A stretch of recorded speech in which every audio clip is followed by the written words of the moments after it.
Good afternoon, everybody. I hope you're all well. If I suddenly disappear, it's because I've been chased by a bumblebee. That's not something that you should admit, really, but it might happen. But anyway, it's wonderful to be here. I'll just tell you a little bit about myself, and just to check everyone can hear me, do you want to give me a thumbs up or a wave or something in the chat, just so I know, just to make sure? Yeah, I've got one thumbs up too. Excellent. That means at least two people are awake. Good. Oh, and three. Excellent. Okay, so I will tell you a little bit about me, and then I'll talk about what's in the presentation, particularly the Barber report and some things like that.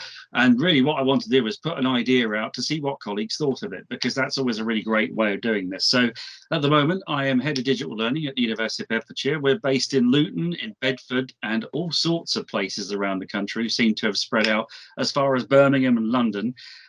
So I'll say something about research interest, because that's really what I'm here for today. Rather than being head of digital learning, I'm talking about some research that we're conducting, but I'm particularly interested in the narrative experience of technology use with staff and students, because I am kind of at heart, I like data. I'll admit to everyone a bit, I do like that. So I do like looking at, students' behaviours and how they approach learning with data and things like that, and also linking that to the narrative as well. And the last bit, which is of course an oxymoron, which is making sense of metrics, which is probably not really possible, but who knows? So anyway, that's a little bit about me. I'll tell you about the university quickly, and then I'll launch into talking about what this presentation is about. So for us, as I just mentioned, we are widely participation, so we've got a lot of students who come from all sorts of different backgrounds. Most of the students are in Luton and Bedford, got campuses elsewhere. We are, and I think I was just talking to your colleagues a few minutes ago, the institution's using Blackboard Ultra entirely. So there's nothing that's in original Blackboard format. Everything is in Ultra mode, which is quite interesting. We do make a lot of use of our data tools, but the weird thing is, and this, I say weird, of course, it's a rather odd word to use, but we do take in students all year round. We don't really get a break, so it's kind of interesting. It's like a continual roll on, roll off. So we have just had a February intake. We've got something called postgraduate blocks, which are really, really quick sets of units that our students do to do things like their MBA and things like that. So one particular unit might only last 6 weeks. So it's incredibly intense and incredibly fast. So just thinking about some challenges, these are the things that we're looking at the university at the moment. We've got a new Vice Chancellor, a new Deputy Vice Chancellor academic. So we're worried about things like retention, attainment, and improving students' learning experiences. The usual things that colleagues here probably also have as well. And we're applying a lot more effort to learning about the data that we have, joining up a practice, and informing our approach to engaging students and students' learning. So, pretty typical things a university would do, but a lot more emphasis on there. So really then, the challenge for us, and of course, I imagine it's the same for everyone else in the room here. The pandemic was a bit of a wild time if you're anything to do with digital learning, and especially if you were lecturing as well. And during this period, out came a report from the OFS, and you always need to, of course, have one eye on the OFS and what they're thinking of next. And there was a report called the Barber Review, or I call it the Barber Report, but it's really the Gravity Assist Review. So I'll just ping the next slide up. There are some points on there. I'll just talk about that very quickly. And I apologize for some of the text it's turned out black, which is very helpful. So Barber's interested in the digital learning experience of our students. What's it like for them? How are they learning?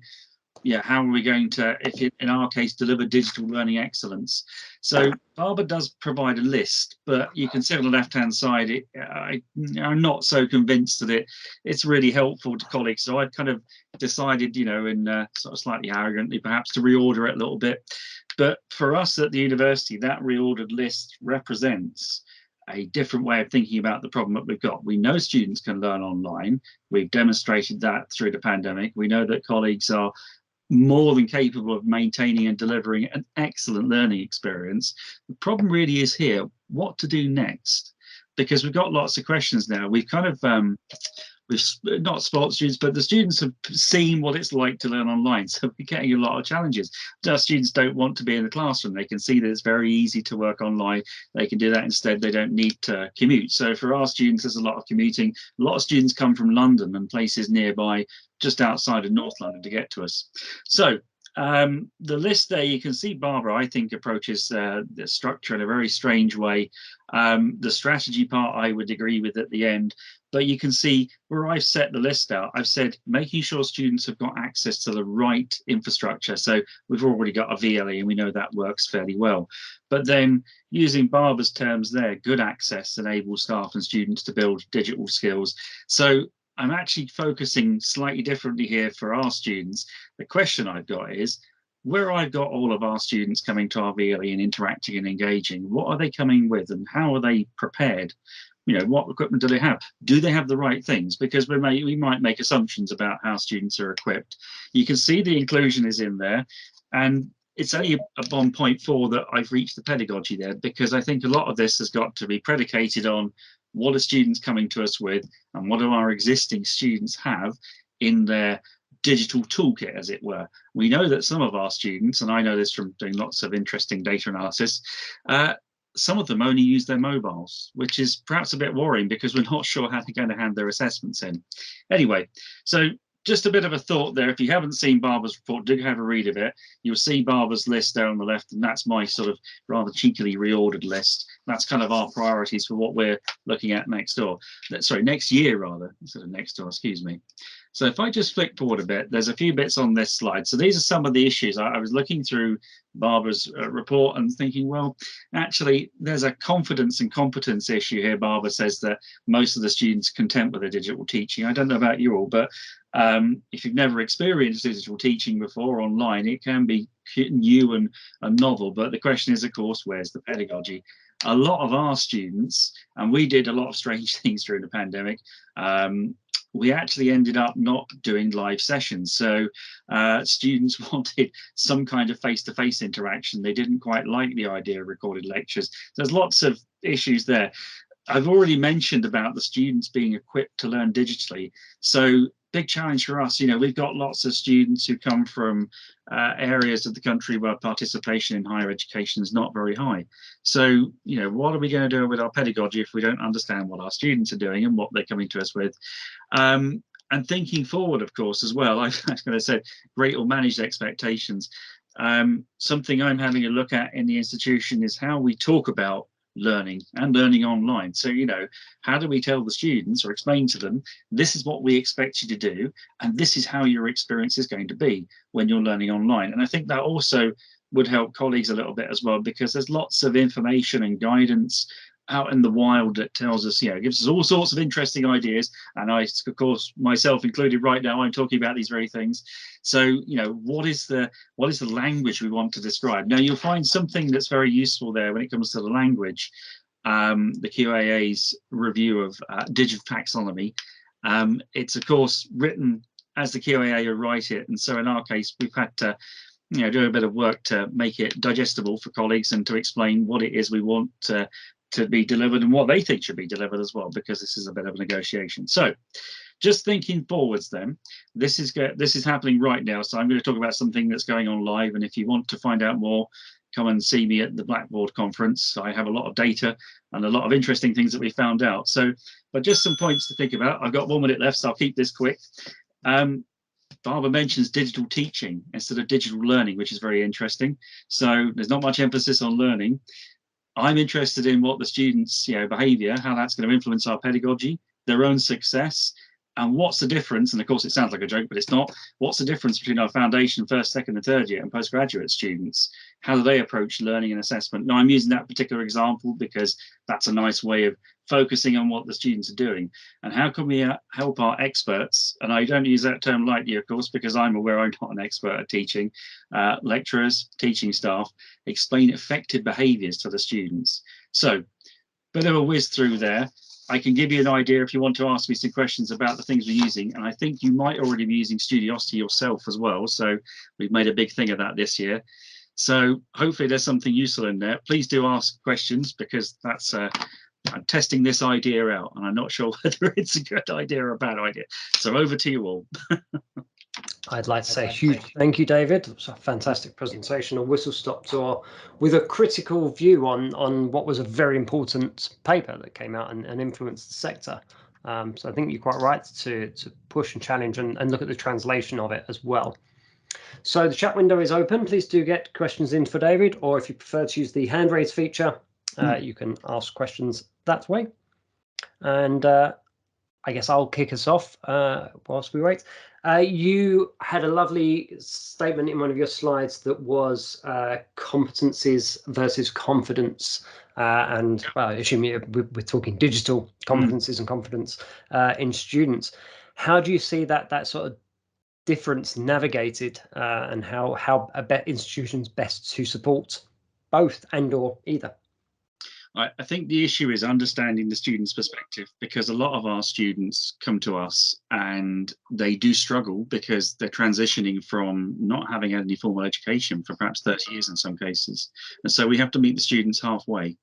And I do, it's the classic problem of surface learning, where we see students who appear to be extremely active on things like Facebook and things like that. But I'm trying to, I think it's Henderson as the author or set of authors who ask about students' digital practice. What's the meaning? Why that?